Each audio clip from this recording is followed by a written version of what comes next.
తెలంగాణ కాంగ్రెస్ లో ఎమ్మెల్యే వ్యవహార శైలిలో కాస్త తేడా కనిపిస్తోంది. ఆగ్రహం వస్తే పార్టీతో పాటు ప్రభుత్వాన్ని తిడతారు, అనుగ్రహం వస్తే పొగుడతారు. మంత్రి పదవి ఇవ్వలేదని ఆ మధ్య అసహనం వ్యక్తం చేసిన శాసనసభ్యుడు తర్వాత సైలెంట్ అయ్యారు. ఇటీవల మళ్లీ అసంతృప్తి వ్యక్తం చేస్తున్నారని వినిపిస్తోంది. మంత్రి పదవి ఇవ్వడానికి అధిష్టానం సానుకూలంగా ఉన్నా హైదరాబాద్లో కొందరు ముఖ్య నేతలు అడ్డుపడుతున్నారు అని భావిస్తున్న ఆ ఎమ్మెల్యే ఎవరు, ఏ నియోజకవర్గం? Watch the story.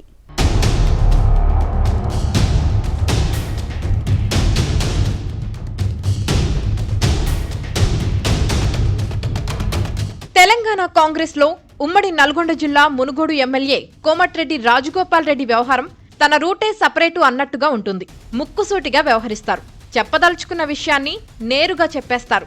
దాని పర్యవసానాలు ముందుగా ఆలోచించరు.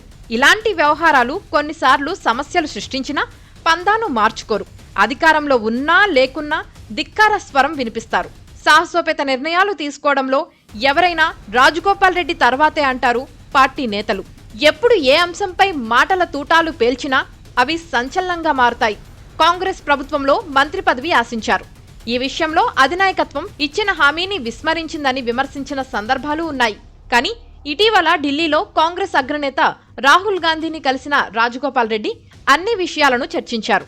దీంతో ఇక మంత్రి పదవి ఖాయమైంది అన్న ప్రచారం జరిగింది. అధిష్టానం సానుకూలంగా ఉందన్న చర్చ సాగింది. కానీ హైదరాబాద్ కేంద్రంగా జరుగుతున్న రాజకీయాలు మాత్రం భిన్నంగా ఉన్నాయంటారు.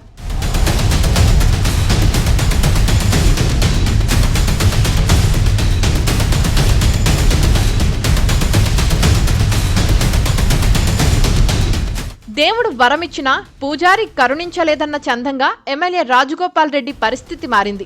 ఇచ్చిన హామీని అమలు చేసేందుకు అధిష్టానం సిద్ధంగా ఉన్నా కొందరు ముఖ్య నేతలు అడ్డంకులు సృష్టిస్తున్నారన్న ప్రచారం జరుగుతోంది.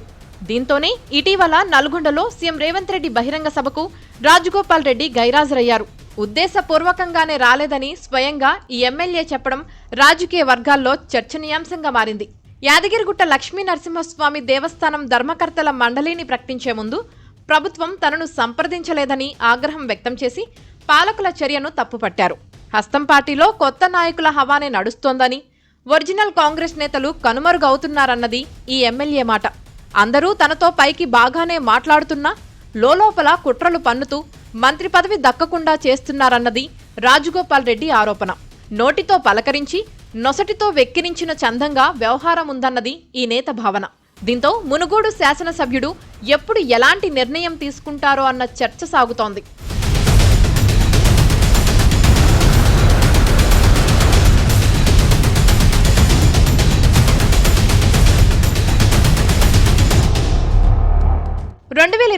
లోక్సభ ఎన్నికల్లో భువనగిరి నుంచి తన భార్య లక్ష్మిని బరిలో దింపాలని భావించారు. కానీ అధిష్టానం ఆదేశంతో వెనక్కి తగ్గారు. పార్టీ ఇన్ఛార్జిగా పనిచేసి హైకమాండ్ టికెట్ ఇచ్చిన చామల కిరణ్ కుమార్ రెడ్డిని ఎంపీగా గెలిపించుకున్నారు. ఇందుకు కోట్లు ఖర్చు చేశానని చెబుతుంటారు. అప్పగించిన బాధ్యతను సక్రమంగా నిర్వహించినా మంత్రి పదవిపై ఇచ్చిన హామీని ఎందుకు నెరవేర్చడం లేదన్నది ఈ నేత ప్రశ్న. ఇదే అంశంపై రాజగోపాల్ రెడ్డి అనుచరులు పార్టీ నాయకత్వంపై ఆగ్రహం వ్యక్తం చేస్తున్నారు. మంత్రి పదవి విషయంలో గతంలో పార్టీ సీనియర్ నేత జానారెడ్డి రాసిన లేఖ తనకు అడ్డంకిగా మారిందని ఈ ఎమ్మెల్యే విమర్శించిన సందర్భాలు ఉన్నాయి. పార్టీ బలోపేతం అంశాన్ని దృష్టిలో పెట్టుకుని ఉమ్మడి రంగారెడ్డి, హైదరాబాద్ జిల్లాల నేతలకు మంత్రి పదవి ఇవ్వాలని జానారెడ్డి రాసిన లేఖ అప్పట్లో రాజకీయ వేడిని పుట్టించింది. రాజగోపాల్ రెడ్డి ఏం చేసినా మునుగోడు నియోజకవర్గ ప్రజలు అక్కడ అభివృద్ధి కోసమేనని అంటారు. మంత్రి పదవిని రాకుండా అడ్డుకుంటున్న వారి పట్ల ఈ నేత మున్ముందు ఎలా వ్యవహరిస్తారో చూడాలి.